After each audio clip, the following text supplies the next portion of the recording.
যুদ্ধ বা সংঘাতে প্রতিশোধ নেওয়ার সীমা থাকা উচিত কিনা এই প্রশ্নটা হাজার হাজার বছর ধরে মানুষকে ভাবিয়েছে। হুম। একদিকে ন্যায় বিচার পাওয়ার একটা তীব্র আকাঙ্ক্ষা, অন্যদিকে প্রতিশোধের আগুনে সবকিছু জ্বালিয়ে দেওয়ার ভয়। ঠিক। এই দুটো জিনিসের মধ্যে সঠিক ভারসাম্যটা ঠিক কোথায়? আজ আমরা এই চিরন্তন দ্বিধার আরও গভীরে যাব। আমাদের পর্যালোচনার কেন্দ্রে রয়েছে এমন একটি নির্দেশনা যা প্রায় ১৫০০ বছর আগে দেওয়া হয়েছিল, কিন্তু যা আজকের দিনের যুদ্ধনীতি এমনকি মানবাধিকার আইনেরও ভিত্তি গড়ে দিয়েছে। হ্যাঁ, আজকের আলোচনাটা সূরা আল বাকারার ১৯৪ নম্বর আয়াত নিয়ে। চলুন এই অসাধারণ নীতিটি আবিষ্কার করা যাক। বিষয়টা আসলেই আকর্ষণীয়, কারণ যখন আমরা যুদ্ধ বা সংঘাতের কথা ভাবি আমাদের মনে প্রায়শই একটা বিশৃঙ্খলার ধ্বংসের ছবি ভেসে ওঠে। হ্যাঁ, সেটাই স্বাভাবিক। কিন্তু আজকের আলোচনায় আমরা দেখব ইসলাম কিভাবে এই সংঘাতের মধ্যেও একটা শক্তিশালী নৈতিক কাঠামো স্থাপন করে।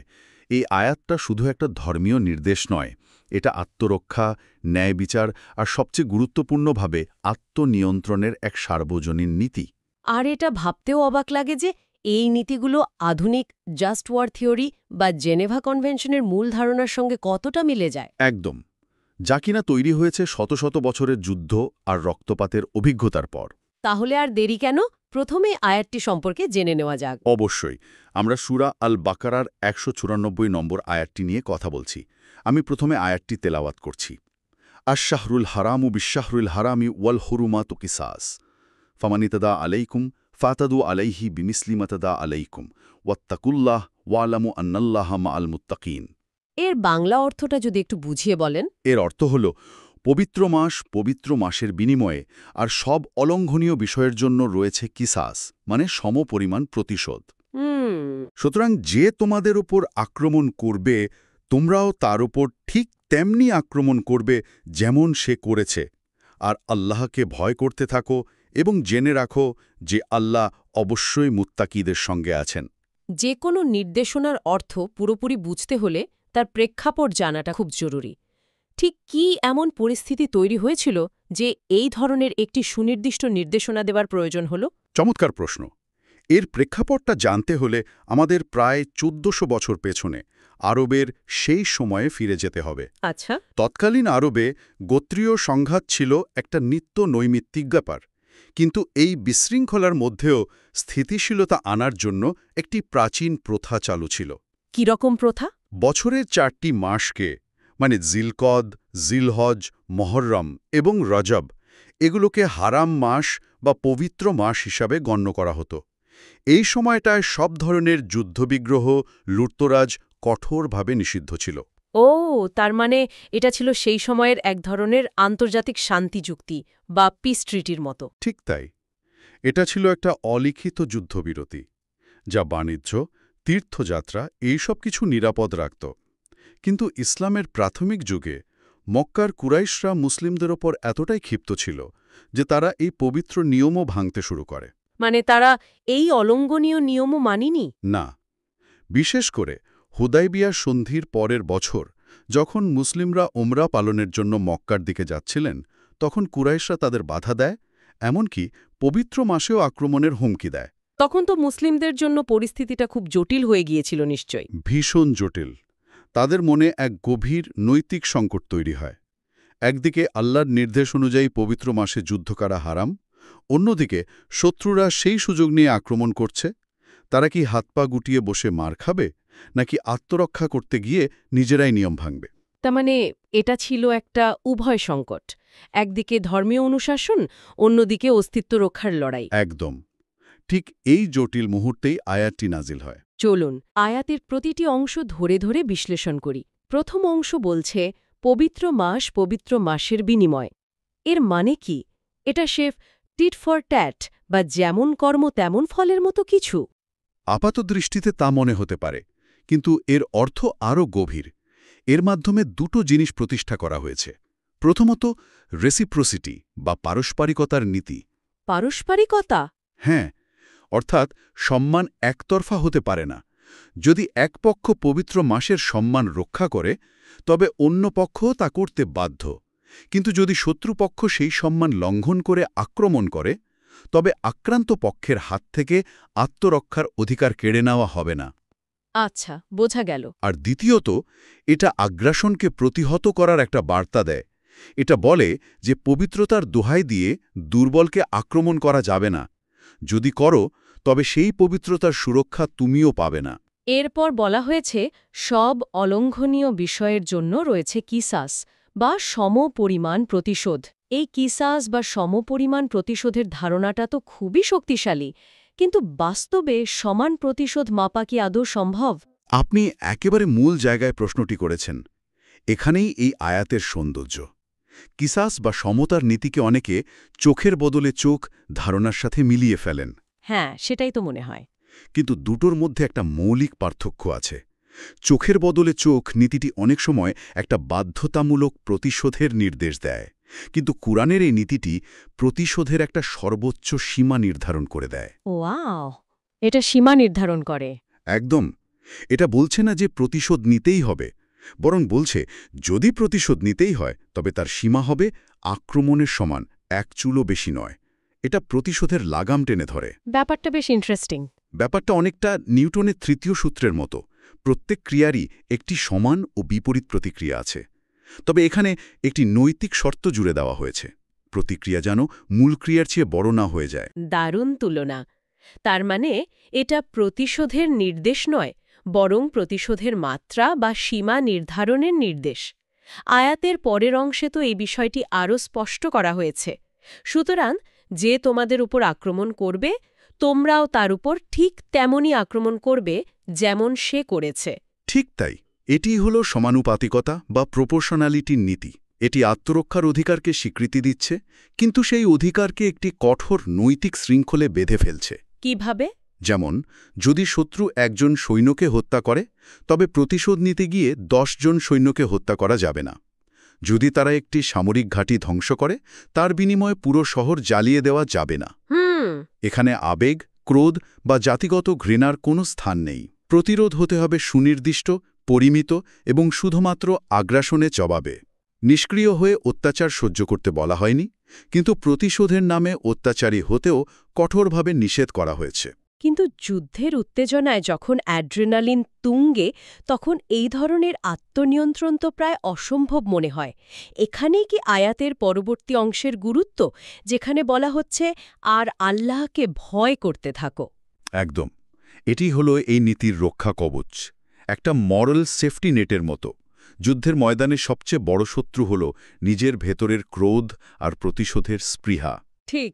এই একটি বাক্য একজন যোদ্ধাকে মনে করিয়ে দেয় যে সে তার সেনাপতির কাছে জবাবদিহি করলেও চূড়ান্ত জবাবদিহিতা করতে হবে আল্লাহর কাছে।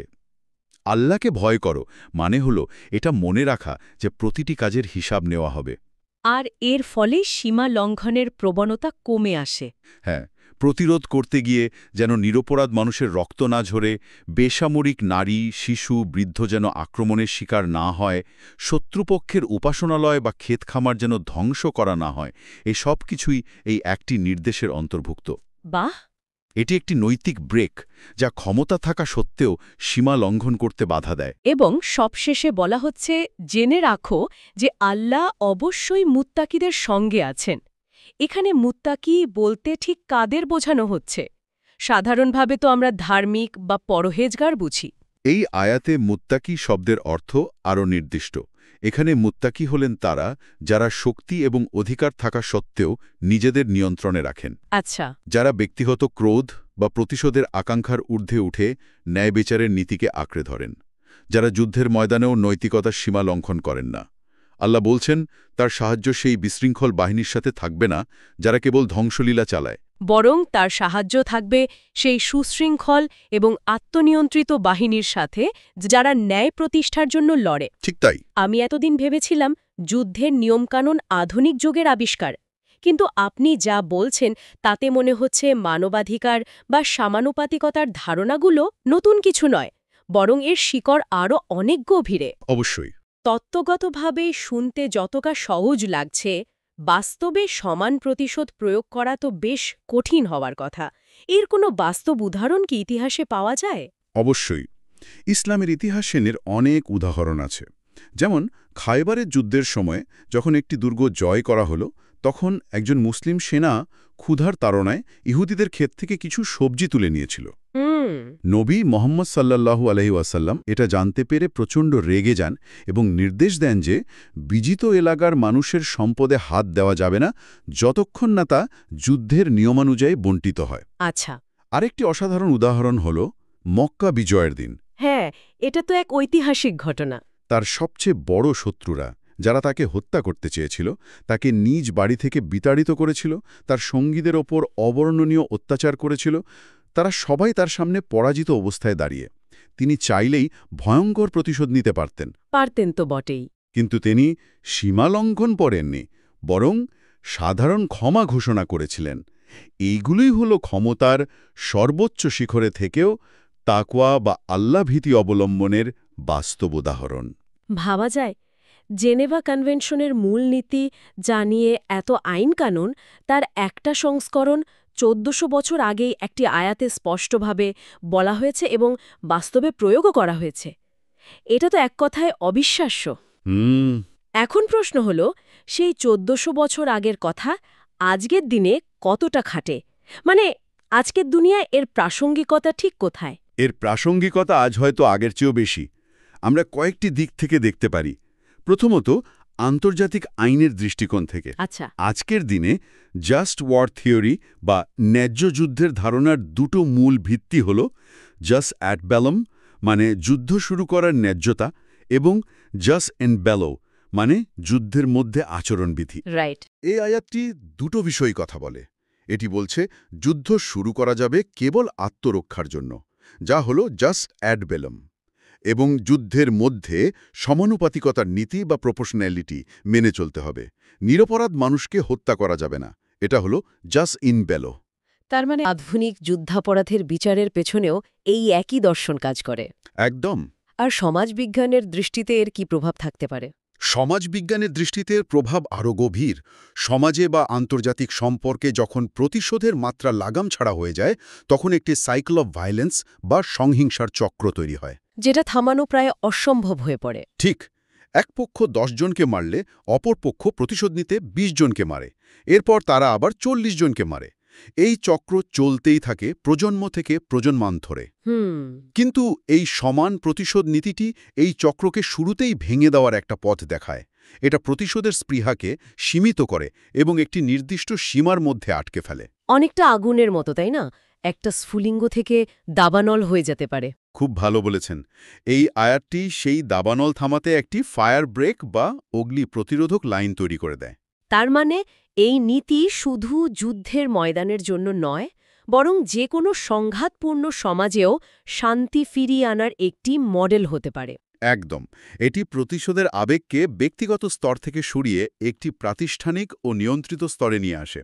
যখন একজন ব্যক্তি জানে যে তার উপর হওয়া অন্যায়ের একটি ন্যায্য এবং পরিমিত প্রতিবিধান আছে, তখন তার নিজের হাতে আইন তুলে নেওয়ার প্রবণতা কমে যায়। আর এটাই সমাজে স্থিতিশীলতা আনে। হ্যাঁ, তাই এই আয়াত শুধু আন্তর্জাতিক সংঘাত নয়, সামাজিক ন্যায়বিচার প্রতিষ্ঠার ক্ষেত্রেও এক অসাধারণ পথ নির্দেশক। তাহলে সব মিলিয়ে এই গভীর আলোচনা থেকে আমাদের মূল প্রাপ্তি কি? আমার মনে হয় মূল শিক্ষাগুলো কয়েকটি পয়েন্টে বলা যায়। প্রথমত, ইসলাম শান্তির ধর্ম, কিন্তু তা দুর্বলতা বা নিষ্ক্রিয়তার ধর্ম নয়। এটি অন্যায় আগ্রাসনের বিরুদ্ধে রুখে দাঁড়ানোর নির্দেশ দেয়। দ্বিতীয়ত, আত্মরক্ষার অধিকার শর্তহীন নয়। ক্ষমতা পেলেই যা খুশি তাই করার অনুমতি ইসলাম দেয় না। শক্তিকে অবশ্যই নৈতিকতা এবং ন্যায় বিচারের অধীনে থাকতে হবে। আর তৃতীয়ত, এবং সবচেয়ে গুরুত্বপূর্ণ, প্রতিশোধের চূড়ান্ত লক্ষ্য হওয়া উচিত ন্যায় বিচার প্রতিষ্ঠা করা, নতুন কোনো অন্যায় তৈরি করা নয়। আর সবশেষে, প্রকৃত শক্তি অস্ত্রের ঝঞ্ঝানানিতে নয়, বরং চরম উত্তেজনার মুহূর্তেও আত্মনিয়ন্ত্রণ ধরে রাখার মধ্যেই নিহিত। অর্থাৎ আয়াত ১৯৪ আক্রমণকারীর বিরুদ্ধে প্রতিরোধ এবং অতিরিক্ত প্রতিশোধের বিরুদ্ধে একটি স্পষ্ট সীমারেখা টেনে দেয়। এটি শক্তি প্রয়োগের অনুমতি দেয়, কিন্তু সেই শক্তিকে নৈতিকতার শৃঙ্খলে এমনভাবে বেঁধে রাখে যাতে তা জুলুমে পরিণত না হয়। ঠিক ধরেছেন। আর এই পুরো আলোচনাটি আমাদের প্রত্যেকের জন্য একটি মৌলিক প্রশ্ন রেখে যায়। কি সেই প্রশ্ন? আধুনিক বিশ্বে যখন কোনো ব্যক্তি, সমাজ বা রাষ্ট্র অন্যায়ভাবে আক্রান্ত হয়, তখন ন্যায় বিচার পাওয়ার আকাঙ্ক্ষা এবং প্রতিশোধ নেওয়ার ধ্বংসাত্মক আবেগের মধ্যে সঠিক ভারসাম্য রক্ষা করা কতটা জরুরি। যখন আমাদের নিজেদের জীবনে কেউ অন্যায় করে, কর্মক্ষেত্রে বা ব্যক্তিগত সম্পর্কে, তখন আমরা কোথায় সেই সীমারেখাটা টানি? এটা ভাবনার বিষয়। এই আয়াতটি রাষ্ট্রগুলোকে একটা কাঠামো দিয়েছে, কিন্তু আমাদের প্রত্যেকের জন্য আসল চ্যালেঞ্জ হল নিজেদের জীবনে সেই সমানুপাতিকতার নীতিটি প্রয়োগ করা। সেই সূক্ষ্ম রেখাটি খুঁজে বের করার দায়িত্ব আসলে আমাদের সবার।